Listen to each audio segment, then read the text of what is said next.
안녕하세요. 한의사 김영찬입니다.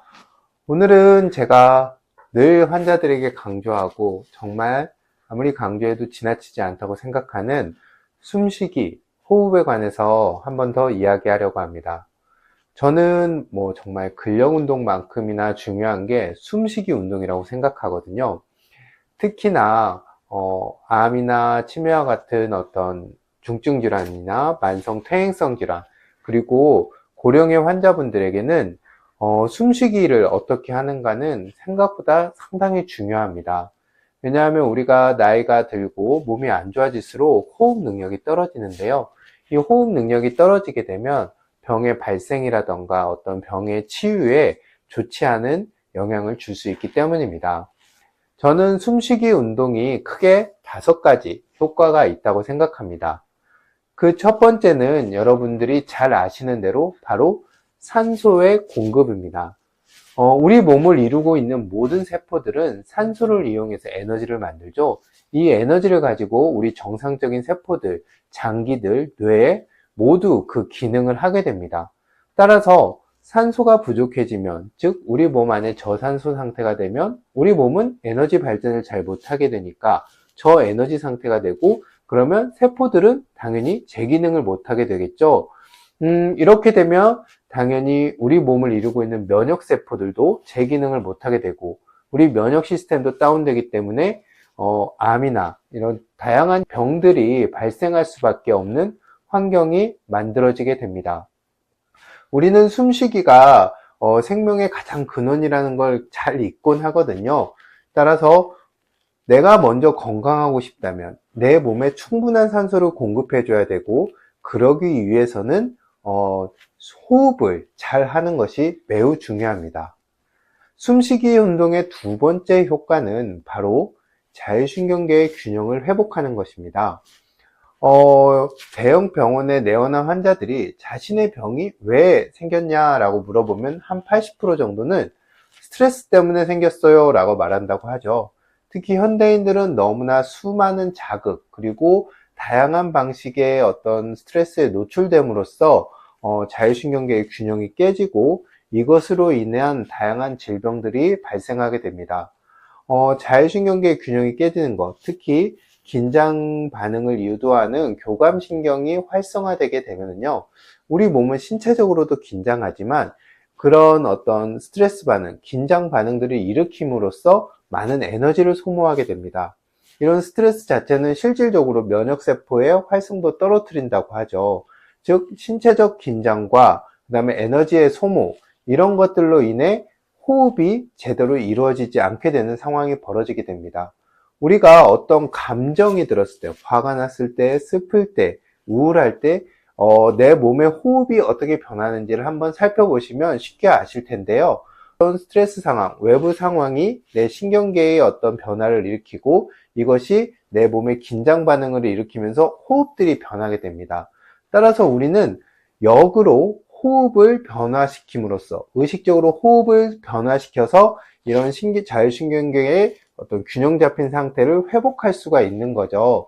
그래서 우리가 깊고 천천히, 느리게, 그리고 충만하게 호흡을 하게 되면 우리 몸은 과도한 긴장 상태에서 내려와서 상황을 조금 더 객관적으로 보게 되고, 어떤 상황에 대처도 잘하고 불필요한 에너지 소모도 줄어들게 됨으로써 신경계의 균형은 회복은 물론이고 어떤 에너지가 고갈되는 상황까지 막을 수가 있습니다. 세 번째로 제가 생각하는 숨쉬기 운동의 세 번째 효과는 바로 림프의 순환입니다. 림프는 어떤 면역기관이면서 또 우리 몸의 어떤 노폐물을 청소하는 청소부와 같은 역할을 하죠.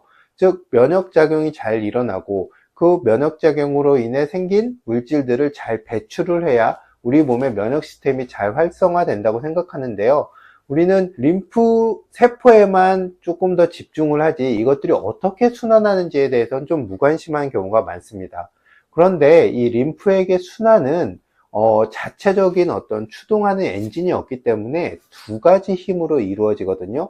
하나는 우리가 움직임으로써 생기는 근육의 수축과 이완, 이것이 펌핑질을 함으로써 림프를 순환시킵니다. 두 번째는 우리가 호흡을 할 때 생기는 이 음압이 쭉 빨아 올려서 림프에 순환하는 동력이 되게 됩니다. 따라서 우리가 호흡을 얕고 빠르고 약하게 하게 되면 당연히 림프의 순환이 잘 되지 않겠죠. 당연히 림프의 순환이 잘 되지 않으면 림프 시스템의 효능도 떨어지게 됩니다. 즉 제대로 작용도 못하고 청소도 못하게 되니까 전반적인 면역 시스템에 저하가 일어나게 되겠죠.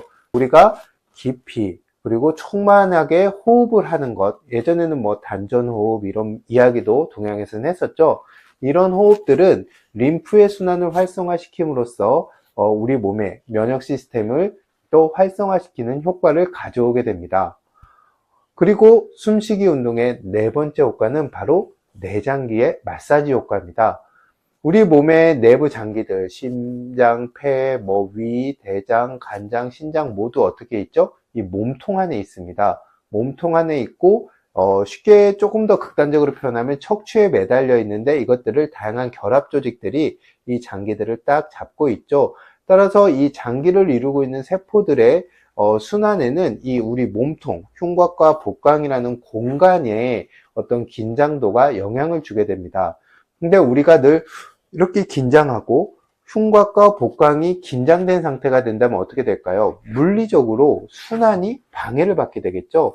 따라서 우리가 긴장을 툭 내려놓고 편하게 흉곽과 복강을 이용해서 충분히 호흡을 하게 되면 이 공간에 긴장이 풀어지고 또 이 호흡을 통해서 일어나는 내부 압력의 이동이 마치 내장기를 마사지하듯 장기들로 흘러 들어가는 순환들을 또 장기들을 잡고 있는 결합 조직들의 불필요한 긴장들을 덜어줄 수가 있습니다. 이런 내장기로서의 흐름들을 조정해주고 내부 장기를 마사지하는 효과들이 충분히 발휘된다면 그리고 그것이 호흡을 통해서 이루어지면 우리 몸의 내장기로 가는 순환들이 좋아질 거고 당연히 장기의 기능들, 더 나아가서 면역 기능들도 향상이 되겠죠. 그리고 제가 생각하는 숨쉬기 운동의 다섯 번째 효과는 바로 뇌척수액의 흐름을 활성화시키는 겁니다. 뇌척수액은 말 그대로 뇌와 척수를 싸고 있는 액이고요. 물리적으로 이렇게 뇌가 물에 둥둥 떠 있는 것처럼 외부의 충격으로부터 어떤 뇌와 척수를 보호하는 역할도 하지만 어떤 윤활작용도 하고요. 뇌척수액을 통해서 다양한 물질의 교류가 이루어지게 됩니다. 이런 교류들이 잘 일어나야 뇌척수액의 흐름이 좋아야 뇌와 척수의 기능에 좋은 긍정적인 영향을 주겠죠. 그런데 림프액이 그런 것처럼 뇌척수액도 자체적인 순환의 동력이 없습니다. 뇌척수액이 생성되고 흡수되는 흐름들, 그 다음에 주변의 조직이나 혈관의 박동들, 그리고 우리가 움직임으로써 생기는 어떤 움직임이 이런 뇌척수액의 흐름을 활성화시키는데요. 뇌척수의 흐름에 영향을 주는 것 바로 하나가 호흡입니다. 동양에서는 수승화강이라고 해서 화의 기운을 내리고 수의 기운을 끌어올린다고 했는데요. 저는 이 수승화강이 바로 호흡을 통해서 뇌척수액의 흐름을 활성화시키는 그런 역할도 어떤 상징적으로 표현한 것이라고 봅니다.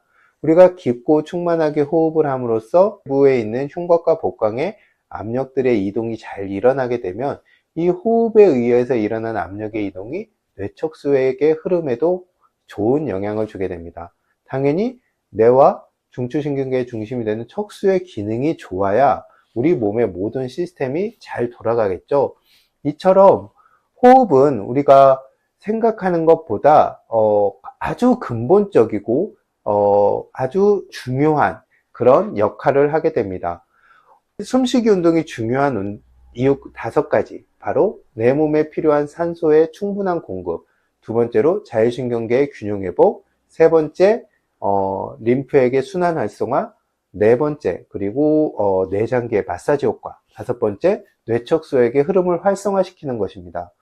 우리가 호흡만 제대로 잘 하게 되면 이 모든 효과들을 거둘 수 있게 되고요. 이것을 통해서 면역 시스템을 활성화시키고 좀 더 편안하고 건강한 삶을 살 수 있게 될 것입니다. 경청해 주셔서 감사합니다.